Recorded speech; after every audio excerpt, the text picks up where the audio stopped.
ఈ కార్యక్రమాన్ని వీక్షిస్తున్న సిస్టర్స్ బ్రదర్స్ అందరికీ నా ప్రేమపూర్వకమైన శుభాకాంక్షలు తెలియపరుస్తూ మరో కార్యక్రమాన్ని ఈ రీతిగా తండ్రి సన్నిధిలో మీ ముందు చేయడానికి తండ్రి ఇచ్చిన కృపను బట్టి మీకు తండ్రికి మహిమ చెల్లిస్తూ మీ అందరికీ నా ప్రేమపూర్వకమైన విషయాలు ఒక పాట విందాం. తండ్రికి మహిమ కలుగునుగా.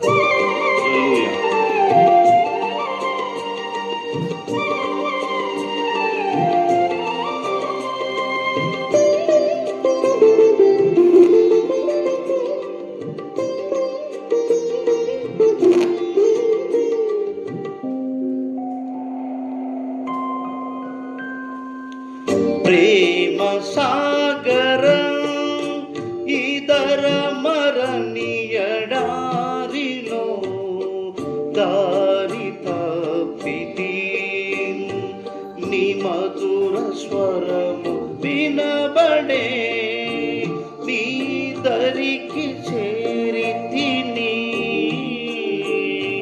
నీ దరికి చేరితిని ప్రేమ సాగరా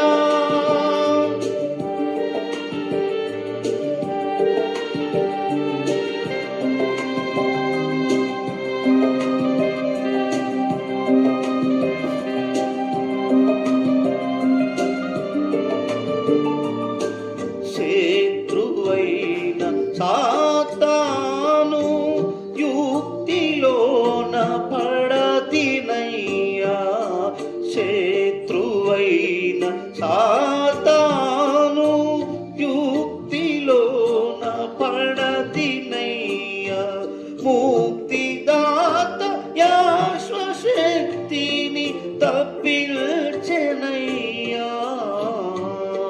ప్రేమ సాగరా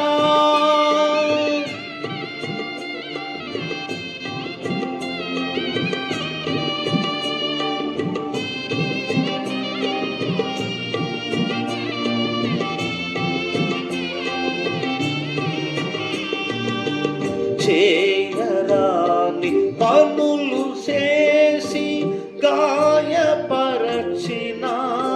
నిన్ను చేయరాని పనులు చేసి గాయపరచినాను నిన్ను చేయకుండా కాని పనులు కాయుమయ్య కరుణ చూపి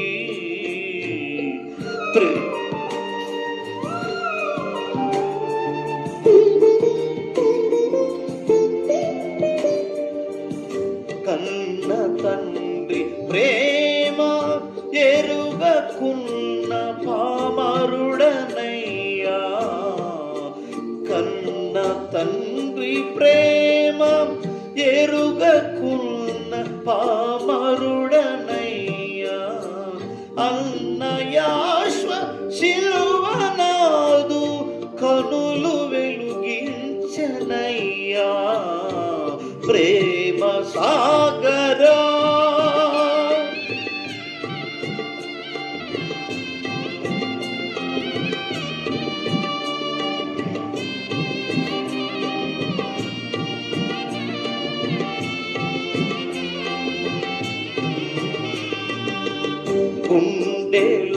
గుండెలదిరిపోయే నాకు కొండ మీద ప్రియుని గాంచి గుండెలదిరిపోయే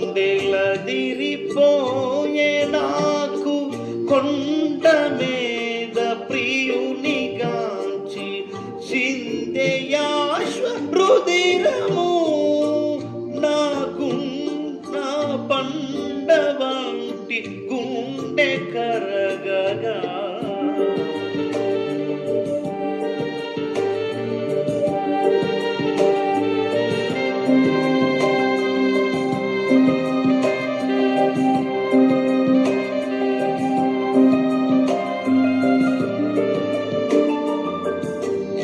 కాలమిల్ల గడచిపోయే చాలు నింకలోక బ్రతుకు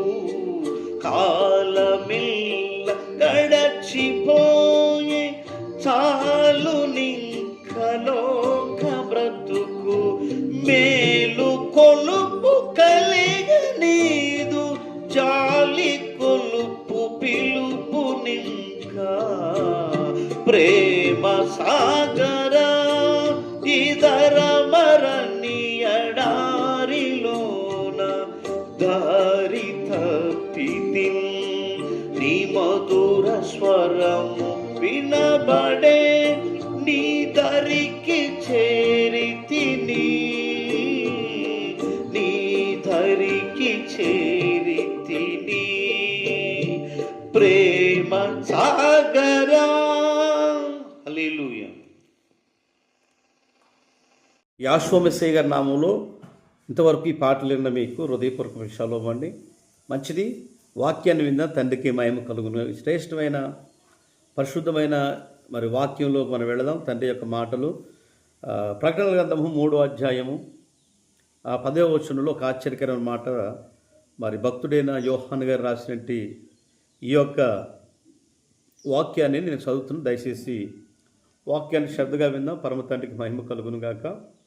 యోహాను రాసినట్టు ప్రకటనల గ్రంథము 3వ అధ్యాయం 10వ వచనం, నీవు నా వాక్యమును గైకొనిన ఎడల గైకొను గనుక రాబోయే శోధన కాలములో నేను నిన్ను కాపాడుదును అన్నాడు. ఈరోజు తండ్రి యొక్క సన్నిధిలో ప్రియ సహోదరి సహోదరులారా, ఈ కార్యక్రమాన్ని వీక్షిస్తున్న బిడ్డలారా, ఒక కాలం శ్రమకాలం రాబోతుంది. ఒక కాలము రాబోతుంది కాబట్టి ఆ కాలంలో నేను మిమ్మల్ని తప్పిస్తాను. ఎవరిని తప్పిస్తారు సార్ అంటే, నీవు నా ఆజ్ఞలను, నా యొక్క ధర్మశాస్త్రమును, నా యొక్క మాటలు విని ఉన్నావు కాబట్టి, నా వాక్యాన్ని గైకున్నావు కాబట్టి శోధన కాలంలో నేను నిన్ను తప్పిస్తానన్నాడు. ఈరోజు శోధన వచ్చినప్పుడే చాలామంది దేవుడా దేవుడా అని అంటుంటారు. నో, ఈరోజు శోధన రాకుండా ఉండాలి అంటే గత 2024 సంవత్సరంలో ఒక చేసిన భక్తి 2025 సంవత్సరంలో మనని కాపాడిద్దని దేవుని యొక్క వాక్యం అంటే యావే తండ్రి యొక్క వాక్యం సెలవిస్తూ ఉంది. నువ్వు శోధన కాలంలో తప్పించబడాలంటే వాక్యాన్ని గైకొనాలి, తండ్రి యొక్క మాటలను గైకొనాలని ఈ శ్రేష్టమైన మాటలు పరిశుద్ధ గ్రంథమైన బైబిల్ తెలియపరుస్తూ ఉంది. అపోస్తుల కార్యాల గ్రంథము 26వ అధ్యాయం 17వ వచనంలో ఒక మాట రాయబడింది. చదువుదాం. నేను